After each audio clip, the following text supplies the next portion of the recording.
Assalamualaikum warahmatullahi wabarakatuh, sahabatku para petani sawit, apa kabar? Semoga kalian selalu dalam keadaan sehat walafiat, amin. Teman-teman, pada video kali ini saya akan membahas tentang masalah pupuk. Mungkin kalian pernah mendengar bahwa pupuk itu tidak boleh dicampur. Nah, kata siapa teman-teman?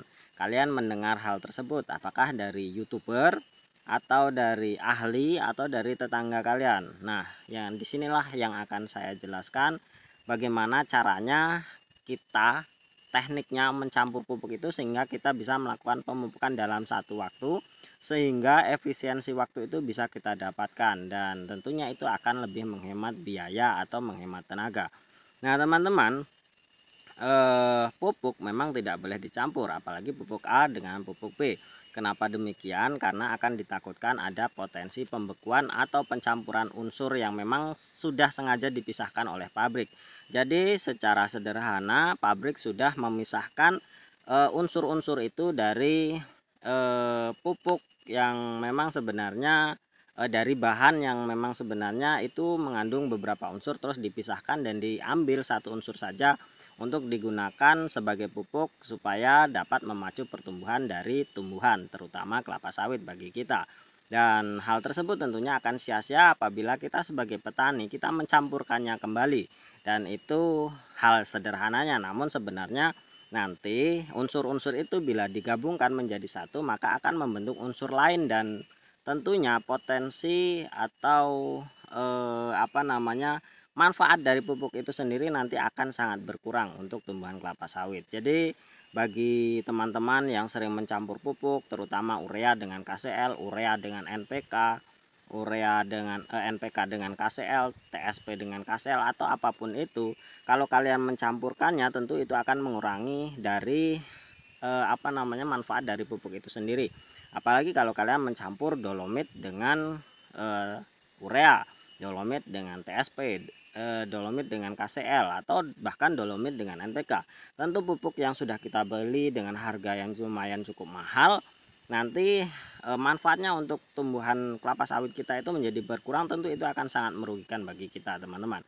Jadi memang kita harus melakukan pemupukan itu secara terpisah.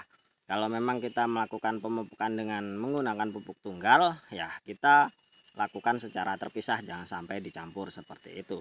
Lalu mengapa teman-teman NPK itu kok bisa dicampur, sedangkan NPK itu memiliki 3 unsur yaitu N, P, dan K. Tentunya teman-teman ketika di pabrik tekniknya adalah dilakukan dengan menggunakan katalis atau pengikat. Nah pengikat inilah yang kita tidak tahu jenisnya apa, bentuknya seperti apa, dan harganya seperti apa. Nah di pabrik sudah dilakukan dengan pengikatan seperti itu sehingga pupuk atau unsur-unsur yang dibutuhkan oleh tanaman itu seperti N, P, dan K itu bisa digabungkan menjadi satu, dan ketika kita tebarkan untuk memupuk tanaman maka tanaman bisa menyerapnya secara terpisah. Nah mengapa pupuk NPK lebih mahal? Karena ada proses pengikatan atau proses katalis seperti itu tadi teman-teman. Nah untuk kita sebagai petani kita bisa melakukan hal yang sama seperti yang dilakukan pabrik, namun tidak menggunakan katalis yang lumayan mahal atau lumayan rumit atau bahkan kita tidak tahu caranya seperti apa.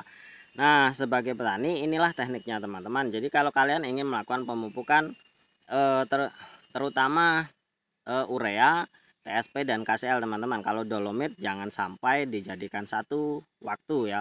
Kalau dolomit itu memang terpisah, dolomit kiserit itu memang terpisah untuk dilakukan pemupukannya. Jadi lakukan pemupukan dolomit dalam satu waktu, sebulan kemudian itu baru dilakukan pupuk-pupuk yang lain. Nah yang akan kita bicarakan di sini adalah tentang unsur NPK tadi ya. Kalau di pabrik mereka melakukannya pengikatan menjadikan satu. Kalau kita sebagai petani teman-teman, kalau sudah dilarang atau memang tidak diperbolehkan untuk mencampur pupuk tersebut, tekniknya kita melakukan pemupukan itu di tempat yang berbeda. Maksudnya bukan tempat lain batang, lain pohon, lain pupuk, bukan. Dalam satu pupuk kalian bisa melakukan pemupukan secara bersamaan namun di area yang berbeda. Ketika lingkaran sawit itu kan berputar sekeliling sawit itu, jadi di satu sisi itu kalian memupuk memupuk urea, satu sisinya kalian tebarkan fosfor, dan bagian sisi yang lainnya kalian menebarkan dengan KCL. Nah, itu tekniknya teman-teman. Kalian bisa melakukan dalam satu waktu namun di tempat yang berbeda. Atau kalian melakukannya dengan cara ditanam. Jadi di lubangnya masing-masing, atau intinya jangan sampai pupuk itu tercampur sehingga nanti manfaatnya atau unsurnya itu akan berubah dan kemudian manfaatnya itu tidak akan bisa diserap secara maksimal oleh tumbuhan kelapa sawit kita. Jadi intinya teman-teman, kalian bisa melakukan pemupukan dalam waktu yang sama tanpa harus mencampur, namun dengan memisahkan tempat kalian menebarkannya seperti itu. Nah, mungkin teman-teman hanya ini sharing yang bisa saya sampaikan. Semoga bermanfaat. Terima kasih atas perhatiannya. Wassalamualaikum warahmatullahi wabarakatuh.